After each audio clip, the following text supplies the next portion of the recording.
Buenas tardes, yo soy Ramón Alejandro Gutiérrez Calleja y este video es de mi presentación para Seminario 3 de los avances de mi tesis que lleva por título Efecto de la funcionalización de nanopartículas de oro en la viabilidad, proliferación y activación de mastocitos humanos.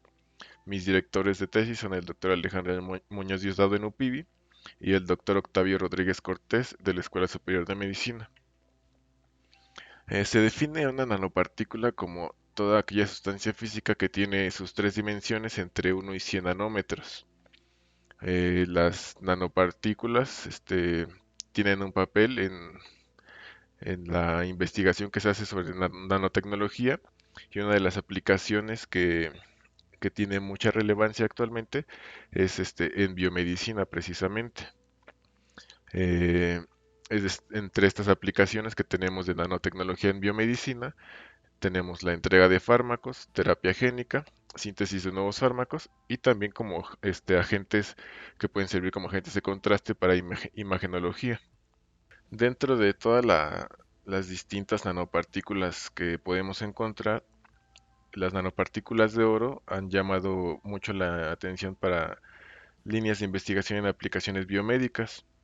Esto por las distintas propiedades que tienen propiedades ópticas, fototérmicas y también de, tienen propiedades químicas que hace que sobre su superficie podamos unir grupos funcionales o biomoléculas que nos pueden servir para este tipo de aplicaciones.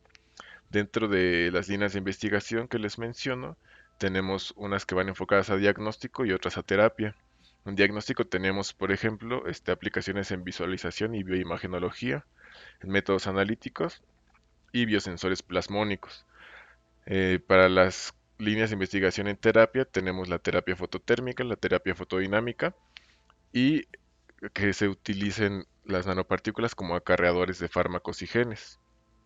Para poder tener una aplicación segura de estas nanopartículas, otro aspecto muy importante que se debe analizar es su biodistribución y la toxicidad, que es una línea de investigación que también cuenta con su camino, pero es algo de lo que hay menos información en la literatura. Para la toxicidad que involucra a las nanopartículas, hay varios factores que intervienen. Estos pueden ser el tamaño de la partícula, la superficie, si están funcionalizadas y con qué clase de moléculas están funcionalizadas, y también la concentración y el tiempo de exposición al que se exponen eh, los organismos o células animales a este tipo de nanopartículas. Eh, Dentro de esta toxicidad que se ha estudiado de nanopartículas, hay algo que se conoce como inmunotoxicidad, que es la toxicidad que pueden provocar las nanopartículas por estar o por interacciones que puedan tener con células del sistema inmunológico, ya que las nanopartículas pueden ingresar al cuerpo por dos situaciones diferentes, que son las de manera no intencional, que son las que encontramos en el ambiente, y las que se introducen de manera intencional, esto ya en aplicaciones biomédicas. Entonces, por cualquiera de las formas que entren al cuerpo, van a tener interacciones con el sistema inmunológico. Los mastocitos son células que tienen su origen en la médula ósea y circulan en sangre como células inmaduras hasta que se distribuyen a casi todos los tejidos periféricos vascularizados. Ya una vez que llegan al sitio donde van a localizarse, maduran y generan sus gránulos característicos. Estas células tienen una localización este, cerca de los vasos sanguíneos y linfáticos, así también como el tejido nervioso periférico, también en la piel y en las mucosas superficiales de las vías respiratorias y digestivas. Estas células son muy importantes ya que tienen funciones en las reacciones alérgicas y anafilácticas y en respuestas de inmunidad innata y adaptativa. Poseen distintos receptores que los hacen unas células muy importantes para la detección de patógenos y también tienen en sus gránulos distintos mediadores que nos van a llevar a distintos procesos biológicos que tienen que ver con la inflamación, que son la lesión vascular, reclutamiento celular, la adhesión celular, remodelado y fibrosis.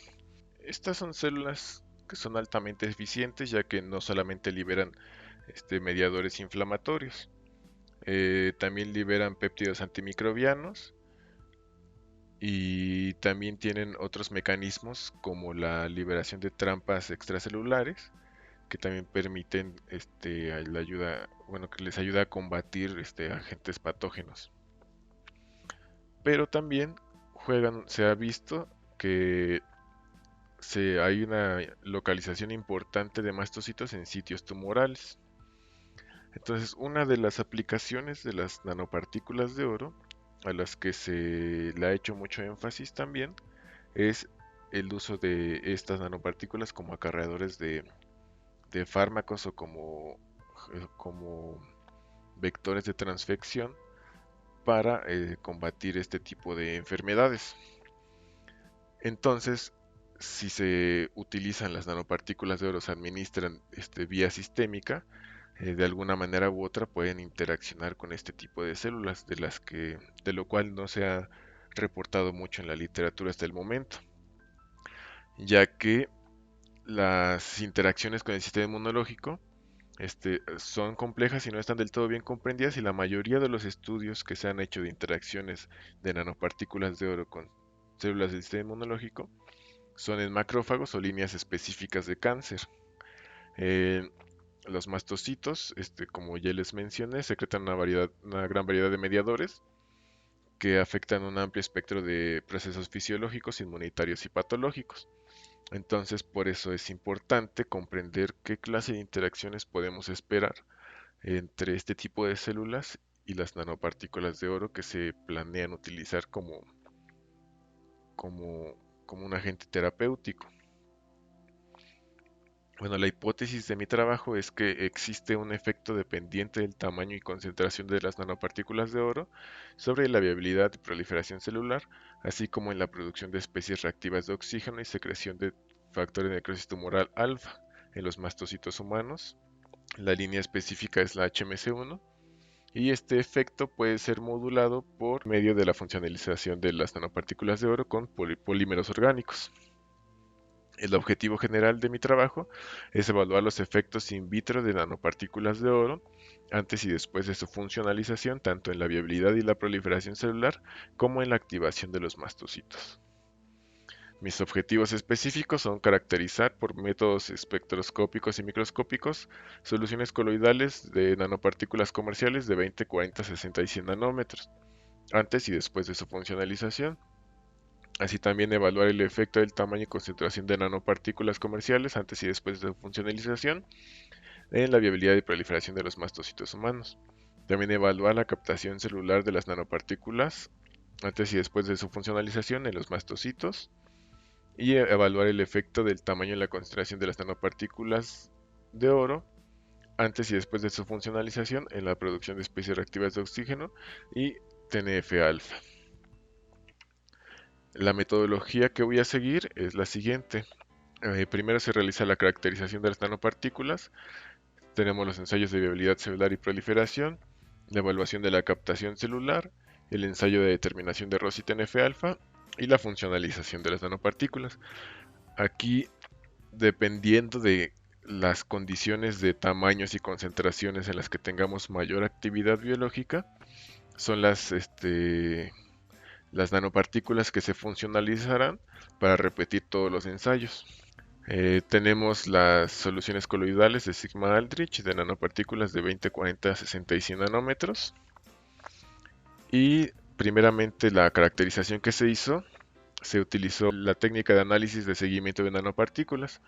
Es el equipo NanoSite y brevemente es una cámara por la que hace incidir un láser y por medio de la dispersión de la luz por parte de las partículas que están en la suspensión, se detectan con un microscopio óptico y se graban videos cortos de 30 segundos donde se ve el movimiento browniano de las partículas y por medio de la ecuación de Stokes-Einstein se calcula de manera indirecta el diámetro de las nanopartículas que están en esa suspensión.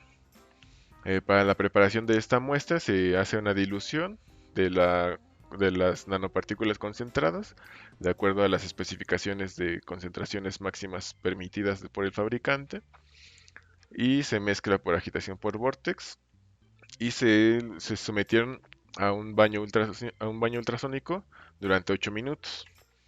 Los resultados que obtuvimos aquí con las nanopartículas de 40 y 60 nanómetros es, aquí lo que vemos es el efecto de la sonicación. Se ve como hay una mejora en la dispersión de las nanopartículas cuando se sonica, a comparación de cuando las tenemos simplemente sin sonicar y solamente se les da vórtex. En el caso de las de 100 nanómetros tenemos unos picos más allá de del tamaño que nos interesa a nosotros, y esto puede ser debido a que tratamiento de sonicación, en la referencia que se consultó, está optimizado para nanopartículas de 40 nanómetros. Para nanopartículas de tamaños más grandes se debe optimizar variando la frecuencia más que el tiempo, ya que también se ha demostrado que el tiempo a mayor tiempo de sonicación puede ser perjudicial para pues puede provocar agregación de nanopartículas, que es lo que se quiere evitar, pero de todos modos, aquí nos da una buena idea de que la sonicación que estamos usando ayuda a mejorar la dispersión de la dispersión de nuestra suspensión de nanopartículas.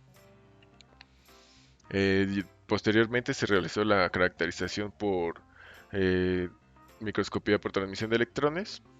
Aquí se utiliza la muestra así en la concentración como viene de stock, y se pone una gota en la rejilla y se ven en el microscopio. Bueno, se deja secar antes de verla y ya después se ven en el microscopio. Una vez que obtuvimos las imágenes, se procesaron con el software ImageJ para determinar los diámetros de las partículas y tener una dispersión bueno, tener un dato de la dispersión de tamaños que tenemos en nuestras suspensiones de nanopartículas de oro.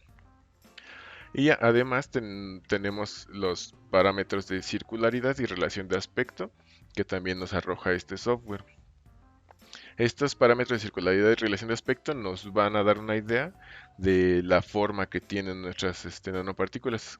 Mientras más cercanos a uno sean estos parámetros, quiere decir que tenemos una forma más circular. Uno es un círculo perfecto, o sea, pero mientras tengamos un valor más cercano a uno es que tenemos una forma circular.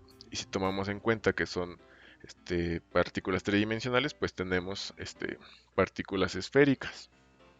Aquí les muestro la distribución de tamaño que se obtuvo de las de 20, 40, 60 y 100 nanómetros. En todos los casos se obtuvieron distribuciones de tamaño que van acorde a lo que esperábamos con respecto a lo que nos decía el fabricante, y también con respecto a la circularidad y relación de aspectos se obtuvieron resultados consistentes en todos los casos. Eso quiere decir que todas nuestras nanopartículas tienden a tener una forma principalmente esférica. Para los siguientes ensayos se utilizó una técnica que se llama citometría de flujo. Esta técnica nos permite analizar células individualmente, haciéndolas pasar a través de un sistema de fluidos que nos permite hacer incidir un haz láser por cada célula que va pasando en el sistema, y vemos cómo dispersa la luz de este láser cada célula. Tenemos un detector de dispersión frontal y uno de dispersión lateral. La dispersión frontal nos da una medida relativa del tamaño de la célula, y la dispersión lateral una medida relativa de la complejidad interna o granularidad. También tenemos un sistema de detectores y de espejos dicroicos que nos permiten la detección de fluorescencia. Esto es porque nosotros podemos marcar la célula con moléculas fluorescentes o con anticuerpos que van contra moléculas específicas, y que estos a su vez están acoplados a un fluorocromo. Entonces, de esta manera nosotros podemos hacer distintas determinaciones en las células. Lo que se hizo primero fue el ensayo de viabilidad celular. Para esto se utiliza la 7-actinomicina D. Esta molécula por sí sola no fluoresce, pero al unirse al ADN del núcleo de la célula, ya presenta fluorescencia. Pero la única manera en la que esta molécula va a entrar a la célula es si la membrana celular está comprometida o rota. Entonces, si entra, quiere decir que es una célula inviable, una célula muerta, y va a florecer. Pero si no entra y no detectamos fluorescencia, quiere decir que tenemos una célula viable. Ahora, para todos los análisis que se van a hacer de aquí en adelante, se tienen que preparar las nanopartículas para cultivo celular. Esto se hace alicuotando las nanopartículas, se centrifugan y se retira el PBS en el que vienen y se sustituye por medio RPMI, que es el medio en el que se mantienen las células. Después de esto se sonican por 8 minutos y ya están listas para usarse en cultivo celular. Todo esto se hace en condiciones de esterilidad. La línea celular que se utilizó es la HMC1 y cuando se hace un ensayo que requiere cultivo celular, se sigue este procedimiento que es cosechar las células, lavar y centrifugar, se resuspenden con medio y se cuentan con una cámara de Neubauer para saber qué volumen de suspensión celular tenemos que agregar a cada pozo. En el cultivo en la placa se tienen células sin nanopartículas, que son los testigos, y células con nanopartículas. Se utilizaron tres concentraciones diferentes para cada tamaño de nanopartícula, que son 10, 20 y 30 microgramos por mililitro. Después se dejan incubando por el periodo de tiempo necesario, en este caso para la viabilidad celular. Se dejaron por 4, 24 y 48 horas. Después de que pase este tiempo, se cosechan, se lavan y se centrifugan y se resuspenden con solución de Hanks. Eh, Antes de adquirirlas en el citómetro, se les agrega la molécula, el 7AD, y ya se procede a su adquisición en el citómetro. Eh, el citómetro nos arroja gráficas como este. Bueno, los datos del citómetro nos arrojan este tipo de gráficos que se llaman dot plots. Siempre se grafica el tamaño, que es la dispersión frontal, contra la granularidad o complejidad interna, que es la dispersión lateral. Entonces, aquí se tienen esta como conjunto de puntos, es nuestra población celular. Estos puntos que se encuentran a la izquierda y abajo corresponden a detritos celulares, ya que tienen muy poca granularidad y poco tamaño. O sea, son partículas muy pequeñas y con poca complejidad, entonces se consideran detrito celular. Entonces, la región que se selecciona para trabajar es donde se ve nuestra población. Eh, Se hicieron dos tipos de análisis, considerando que el determinar una región arbitraria puede tener un sesgo. Se hizo el mismo análisis teniendo regiones cuadradas, igual solamente dejando de lado los detritos, pero se hizo el análisis estadístico al hacerlo por estos dos métodos y no hay una diferencia significativamente estadística de utilizar uno u otro. Aquí, así que de ahora en adelante, para todos los análisis de citometría, se procede a utilizar la región arbitraria. Para el análisis de citometría de flujo para el ensayo de viabilidad celular y en general para cualquier análisis de citometría necesitamos un control de autofluorescencia. Estas son muestras que tienen el mismo tratamiento que nuestras muestras teñidas, pero estas no tienen la molécula fluorescente, eh, ya que las células por sí solas presentan una autofluorescencia, que es este pico que vemos aquí. Entonces nosotros tenemos nuestro control de autofluorescencia y marcamos nuestra región adelante de la región de autofluorescencia y todo esto que caiga en esta región vamos a considerarlo como la fluorescencia propia del fluorocromo que estamos añadiendo. Aquí tenemos un histograma del control de autofluorescencia con una muestra con la concentración 1, que son los 10 microgramos por mililitro de nanopartículas de 20 nanómetros por 4 horas.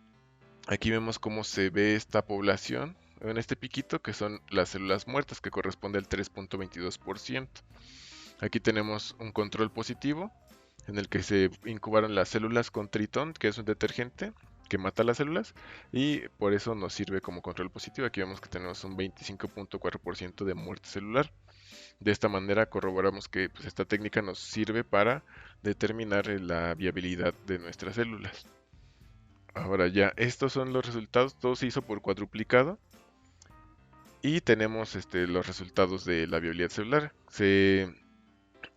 En las de 20 y 40 nanómetros hubo diferencias significativas en las primeras 4 horas, pero en las 24 y 48 horas de alguna manera hay una como recuperación de esta viabilidad y ya no hay diferencia significativa con respecto a los controles. Para las de 60 y 100, para las de 60 a las 24 horas todavía alcanzan a tener un poco de diferencia significativa, pero a las 48 horas ya no. Y con las de 100 se mantiene esta tendencia de tener una diferencia significativa, la disminución de viabilidad celular, pero si nos damos cuenta, en todos los casos la viabilidad celular está por encima del 90%. O sea que a pesar de que tenemos diferencias significativas en algunos casos, no podemos decir que las nanopartículas tienen algún efecto citotóxico sobre nuestras células. También algo que se vio en los dot plots de a las 4 horas, que son las que presentaron en la mayoría de los casos diferencias significativas, es este aumento de granularidad de la muestra con nanopartículas. Esto llamó mi atención y en la literatura encontré que la granularidad puede servir como una medida indirecta de la interiorización de nanopartículas en células animales. Entonces se hizo el análisis también del efecto de las nanopartículas sobre la granularidad y esto nos va a servir para evaluar la captación celular. Tenemos la mediana de la granularidad relativa al control y en todos los casos se ve como una tendencia hacia la alza, donde se ve cómo aumenta conforme aumenta la concentración de las nanopartículas. Y en el caso de 20 nanómetros, se mantienen más o menos los mismos aumentos, pero en el caso de 40 nanómetros hay un aumento importante a las 4 horas, a las 24 va bajando, pero a las 48 va disminuyendo otra vez. Esto puede ser porque pues las células siguen proliferando, entonces pues conforme pasa el tiempo va disminuyendo, hay un cambio en la relación de nanopartículas por célula que tenemos inicialmente. En el caso de las 60 nanómetros también se ve el aumento a las 4 horas importante y cómo va disminuyendo gradualmente, pero en cada tiempo se ve cómo conforme aumenta la concentración de nanopartículas, incrementa esta medida de granularidad que nos puede estar dando una indicación de que las células están captando las nanopartículas. En el caso de 100, pues es donde se obtuvo la mayor diferencia y esto se mantuvo a la alza, lo que puede tener cierta relación con el resultado obtenido en viabilidad, que se seguía manteniendo como efecto sostenido, que no se recuperaron, por así decirlo, como en los casos con las nanopartículas más pequeñas. Para corroborar esto, se utilizó la microscopía confocal. El procedimiento que se sigue es el mismo para el cultivo celular que mencioné hace rato y esta vez solo se hizo por 24 horas. Se tienen las células sin nanopartículas y las células con las tres concentraciones distintas de nanopartículas. Después de que pasa este tiempo de incubación, se lava y se centrifuga y se resuspenden para formaldehído al 1%. Esto es para la fijación. Se dejan así por 10 minutos, se lavan y se vuelven a centrifugar, se retira el sobrenadante y se toma una gota de esta suspensión celular y se deja en el portaobjetos. Se deja secar y después se añade este reactivo Prolong con DAPI, que el DAPI es la molécula que va a teñir los núcleos celulares, que nos van a servir como referencia para ubicar en qué sitio están específicamente las nanopartículas. Se dejan curar por 24 horas en oscuridad y ya se pueden ver en el microscopio. Estas son unas de las imágenes que tenemos con los que son controles, o sea, son células sin nanopartículas. Aquí vemos la tinción del núcleo que se hizo bien y tenemos la imagen del canal donde se ve el DAPI y la imagen de campo claro. Ya después tenemos el solapamiento de las dos imágenes y vemos la membrana celular y el núcleo. Tenemos aquí una preparación de solamente nanopartículas donde se ven como estos agregados en los que se ve esta no fluorescencia como tal por parte de las nanopartículas, pero una dispersión de la luz del láser que se les hace incidir y es lo que nos está presentando esta señal, ya que las nanopartículas de oro por sí solas no fluorecen, pero tienen efectos de dispersión de luz muy importantes. Aquí tenemos ya este otro control, el canal de DAPI, el canal de las nanopartículas donde no se ve nada,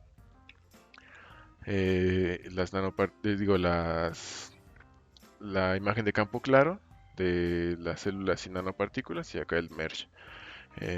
Aquí vemos que no se ve ninguna fluorescencia verde, que es lo que esperamos de este control, de este testigo.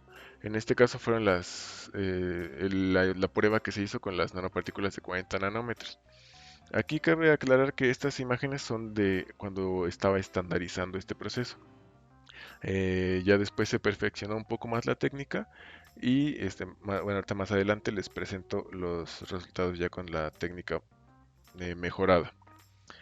Eh, pero bueno, aquí los primeros resultados que se obtuvieron con las nanopartículas de 40 nanómetros son, aquí tenemos la imagen de los núcleos y aquí ya se ve propiamente esta marca fluorescente, entre comillas, de las nanopartículas. Esta es con la concentración más baja que utilizamos, que es de 10 microgramos por mililitro. Y cuando las hacemos, vemos el campo claro y el merge, vemos en dónde están localizadas estas nanopartículas.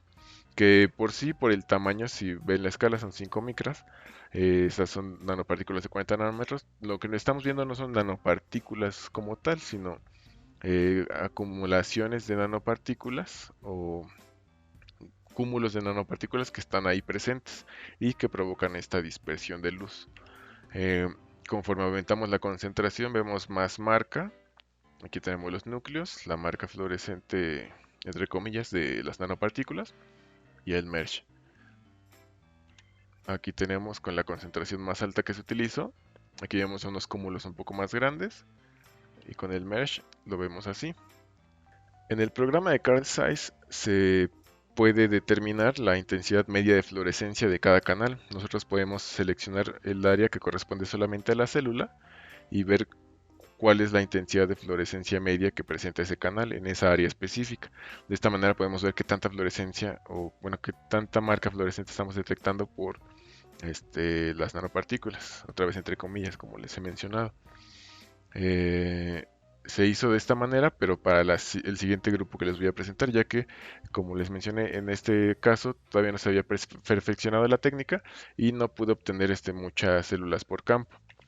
En este caso, con las nanopartículas de 60 nanómetros, se obtuvo este es el control. No hay fluorescencia, no hay marcas en el canal de las nanopartículas. Y aquí tenemos ya la imagen de campo claro con el merge de los núcleos. Aquí tenemos ya con la primera concentración de nanopartículas, les recuerdo que son de 60 nanómetros, y vemos otra vez las marcas. Aquí vemos cómo se presentan las marcas en el merge y que justamente estas marcas coinciden con que están dentro de la célula, ya está bien delimitada la membrana y ahí aparece la marca. Y también algo importante es que aparecen estos pequeños puntitos que contrastan con el resto de la célula y que justamente coinciden con las marcas fluorescentes que vemos en el campo ya en esta imagen donde se ven los tres canales juntos. Entonces, conforme aumenta la concentración, se ven más marcas y también se ven más estos puntitos, estas marcas en el interior de la célula que coinciden con las marcas fluorescentes. Ahora, este es con la mayor concentración. De igual manera vemos cómo están estas marcas que contrastan mucho y se ve la fluorescencia, las marcas. Entonces de esta manera comprobamos que conforme aumentamos la concentración de nanopartículas, se ven estos grumos de nanopartículas dentro de la célula, que coincide con los datos que les presenté anteriormente del incremento en granularidad, ya que como les mencioné, la granularidad es la complejidad interna, tiene que ver con las vesículas que están en el interior de la célula. Entonces aquí tenemos estas marcas que son las que nos estarían provocando este aumento de granularidad, que también comprobamos que sirve como un método de comprobación indirecta de la interiorización de las nanopartículas. Como había comentado, se hizo también el análisis de la intensidad media de fluorescencia obtenida por la microscopía confocal. Aquí en esta gráfica se muestra cómo incrementa gradualmente conforme aumenta la concentración de nanopartículas, lo cual también corrobora los, los resultados que habíamos obtenido, que se habían presentado anteriormente del aumento de granularidad. De esta manera determinamos también que están ingresando las nanopartículas a la célula y de esto depende de la concentración. También se hizo el ensayo de proliferación celular. Para esto se utilizó el éster de succinimidil carboxifluoresceína, que es una molécula que al entrar a la célula por difusión simple, las esterasas al interior de la célula escinden la molécula y esto provoca que florezca. Entonces, esta molécula se utiliza porque al entrar a la célula eh, tenemos una fluorescencia a tiempo cero y conforme va pasando el tiempo de incubación, se van dividiendo las células, se va diluyendo entre comillas el fluorocromo en el interior de la célula y nosotros vamos de esa manera viendo cómo va disminuyendo la fluorescencia conforme pasa el tiempo y vemos si están proliferando o no las células. El proceso de tinción celular es el siguiente: se cosechan las células, se lavan y se centrifugan, se resuspenden y se cuentan para obtener el volumen necesario de células. Y también tenemos que separar células para nuestro control de autofluorescencia. Se vuelven a lavar y centrifugar, se resuelven con PBS y se añade la carboxifluoresceína a las células con PBS y se incuban por 30 minutos a 37 grados. Después de este tiempo se añade medio RPMI suplementado para detener la reacción y se incuba por 5 minutos a 37 grados centígrados. Después se vuelven a lavar y a resuspender ahora con medio RPMI y ya están listas para el cultivo celular, que se hace como se los he estado mencionando. Ahora, la estrategia de análisis en este caso es un poquito diferente, ya que nosotros vemos una fluorescencia a tiempo cero, que es esto que vemos aquí, y lo que vamos a ver no es lo que aparezca a la derecha, sino a la izquierda, porque como les dije, se va diluyendo, entre comillas, esta fluorescencia en las células y conforme van haciendo proliferación, se va disminuyendo. Y aquí vemos esto en esta cinética, que tenemos el tiempo cero en rojo, en azul a las 24 horas y el control a las 48 horas, donde ya se ve prácticamente como autofluorescencia, o sea, como que ya se perdió, se diluyó demasiado la concentración de este fluorocromo. Eh, entonces de esta manera nosotros determinamos el porcentaje de células que están proliferando. Los resultados que se obtuvieron son los siguientes: se obtienen algunas diferencias significativas, pero no negativas, sino positivas, lo cual pues es un buen resultado, ya que nos está indicando que, que las nanopartículas no están afectando la proliferación celular. En ningún caso la afectaron negativamente y pues esto concuerda con el resultado que se obtuvo en el ensayo de viabilidad celular, ya que tampoco tuvieron efecto citotóxico estas nanopartículas. Si tal vez si lo hubieran tenido, hubiéramos visto un efecto negativo también en la proliferación celular, pero no fue el caso. Entonces, hasta el momento podemos concluir que las nanopartículas de oro no tienen efectos negativos sobre la citotoxicidad ni la proliferación. Los resultados que les he presentado hasta el momento de la microscopía confocal solo los tengo de 60 nanómetros ya que con todo esto que sucedió, ya no me dio tiempo de hacer los demás ensayos que yo tenía planeado tener listos para mi presentación. Entonces, en cuanto se normalice todo, ya podré seguir con los ensayos que se quedaron pendientes. Eh, Ahorita ya todo está estandarizado, entonces ya solo es cuestión de retomarlo. También algo que ya se estandarizó es el siguiente ensayo, que es el ensayo de determinación de TNF alfa. Este ensayo consiste, también se hace por citometría de flujo, también se hace el cultivo, como se ha explicado hasta ahora, pero ahora aquí tenemos células testigos, o sea, sin nanopartículas, células con nanopartículas y células con mitógenos. Los mitógenos son estas moléculas, el PMA y la ionomicina, que son moléculas que activan a los mastocitos para tener un control positivo de activación celular. Y también se cultivan las células con nanopartículas y aparte también con estos mitógenos. Estos se incuban por 4 horas a 37 grados, se cosechan, se lavan y se centrifugan, se fijan con paraformaldehído del 1%, se permeabilizan por 10 minutos con una solución permeabilizadora y después se tiñen con el anticuerpo anti-TNF-alfa. Esto de la permeabilización se hace porque lo que nosotros vamos a detectar es la molécula intracelularmente. Ya después de esto se adquieren las muestras en el citómetro y se obtiene algo como esto. Aquí tenemos unos histogramas del testigo y el activado. El testigo es el azul y el activado es el rojo. Se ve cómo aumenta la fluorescencia, que es lo que estamos detectando.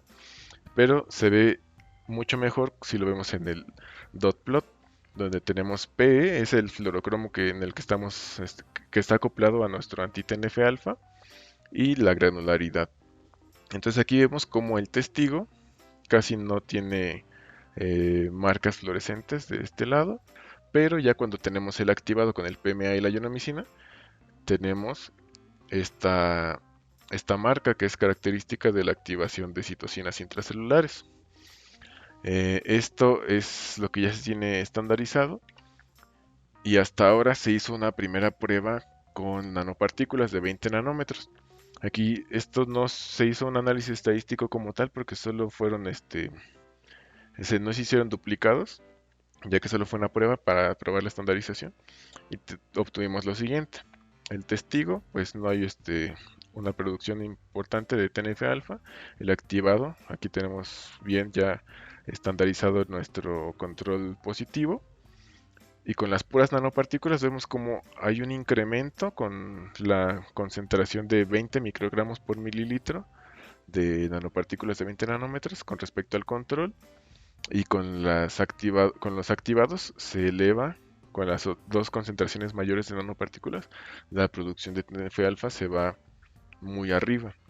Esto pues todavía falta corroborarlo con más experimentos, hacerlo por triplicados para poder hacer el análisis estadístico correspondiente y ver si el efecto que están teniendo las nanopartículas en este caso, que por lo que tenemos preliminarmente, indica que estarían participando en el proceso de activación de las células. O sea que si bien hasta ahora no hemos detectado un efecto citotóxico en la proliferación, con esto vamos a determinar si tienen algún efecto biológico, que por ahora parece indicar que sí. Las conclusiones preliminares que se tienen son que la distribución de tamaños que se obtuvo en la caracterización va acorde a lo que esperábamos con respecto a lo que dice el fabricante de las nanopartículas y pues también se vio que el tratamiento ultrasónico ayudó a la dispersión de las mismas. También en el ensayo de viabilidad celular se obtuvo que hay disminuciones significativas en algunos casos, al ser expuestas las células a distintas concentraciones y tiempos y a distintos tamaños de nanopartícula. Estos tres factores, la concentración, el tiempo y el tamaño, son los que afectan en distinta proporción, pero no hubo una disminución más allá del 90% en ningún caso, por lo que podemos decir que no tiene un efecto citotóxico como tal en las nanopartículas de oro. También se vio el efecto del cambio en la granularidad en los citogramas que se obtienen en la citometría de flujo, y que esta tendencia de incremento de granularidad depende de la concentración. Eh, Esto también se evidenció con la microscopía confocal, ya que, bueno, por el momento solo se tienen 40 y 60 nanómetros, pero en ambos casos se determinó que está la presencia de estos cúmulos de nanopartículas en el interior de las células, bien delimitados dentro de la membrana celular, y que van acordes a lo que se obtuvo con el análisis de granularidad. No se encontró ningún efecto negativo sobre la proliferación celular con ningún tamaño de nanopartículas, incluso en las concentraciones más altas. Me encuentro cursando el sexto semestre. Ahorita ya se tiene bien estandarizado todas las técnicas para los siguientes ensayos que me hacen falta en cuanto se reanuden las actividades normales en el instituto. Proseguiré con mis experimentos para terminar este semestre, eh, y seleccionar las nanopartículas, el tamaño de nanopartículas dependiendo de los resultados obtenidos en ROS y TNF-alfa para la funcionalización y repetir todos los demás ensayos. Ya sería menos trabajo y ya sería más rápido. Ya se hizo el examen predoctoral. Ahorita pues están trabajando en el análisis de los resultados, la redacción de tesis y también la redacción del artículo que se espera mandarse al final de este semestre para que el siguiente semestre, si todo sale bien, se publique y esté en tiempo y forma para que cuando llegue el momento de la defensa de la tesis se pueda hacer el trámite sin problemas.